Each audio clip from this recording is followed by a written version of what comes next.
So kanina guys, abala si na father sa gawaing bukid kaya galing ako ng bayan, bumili ako ng pampapawi ng init nila today. Init ng panahon. So meron kami dito, malamig na ice cream. Guys. So hindi lang isa kundi dalawang peraso guys. And of course, meron din ditong pambara.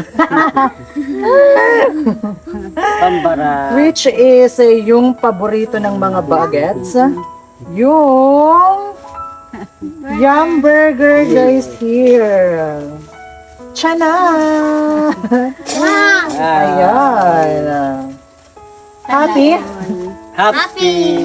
Ayan everyone. So mag-i-snack muna yung family ko today. And of course, bago tayo magsimula guys, hindi pwedeng kalimutan natin yung Chanan, 1,000 pesos of for father and 1,000 kay mother. Thank And you po. 100 pesos. So ano Thank you, masasabi? Lord. Salamat. Ikaw. Ikaw. Salamat. Ayan, so wag na nating patagalin to. Kainin na natin yung ice cream ko. Oh, ang tigas na. Oh, sige, kuha kayo. Wow! Nakakain mo na. Guys, so yung Kain mo flavor na. nito is Rocky Road, yung flavor na ito guys. Sige. Sige na, kuha na kayo. Ikaw kuha. Ang bahay ni. Ang bahay ni Tupta. Correct.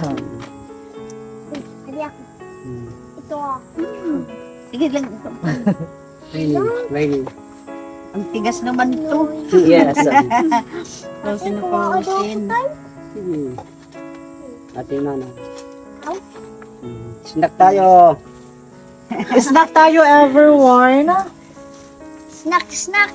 Snack tayo guys. Grabe, sobrang tigas naman ito. Ano? Masarap?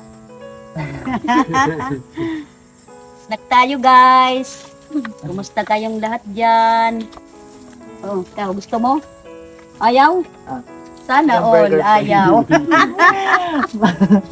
First, kasi paminsan-minsan lang makatikin ng ice cream kaya mas priority niya guys yung ice Yung cream. ice cream kaysa hamburger. Ice cream talagang binanatan ni Kuya Jiro. Jero. Kaya thank you so much po talaga Lord for all the blessings, di ba? Thank you, Lord. Yung Bilisan niyo sa pag-ubos kasi meron pa dito. Snack kita guys. Snack tayo guys. Sobrang init po talaga ng panahon ngayon kaya ang sarap ka partner ng ice cream na Ito talaga yung moment guys na hindi mababayaran ng kahit anumang halaga yung makakasama natin yung ating mga pamilya sa simpleng salo-salo na to, di ba? Kaya sa lahat po ng mga viewers natin out there, pahalagahan at bigyan nyo ng quality time yung family nyo. Bigyan nyo ng oras kahit nasa malayo kayo sa trabaho. Bigyan nyo ng banding kahit paminsan-minsan, di ba? Kasi isa lang po yung family natin. Kaya make the most out of it. So hanggang dito na lang po muna tayo everyone. Medyo busog na po yung mga bagets. So thank you so much everyone for watching. See you again in our next video. Bye-bye!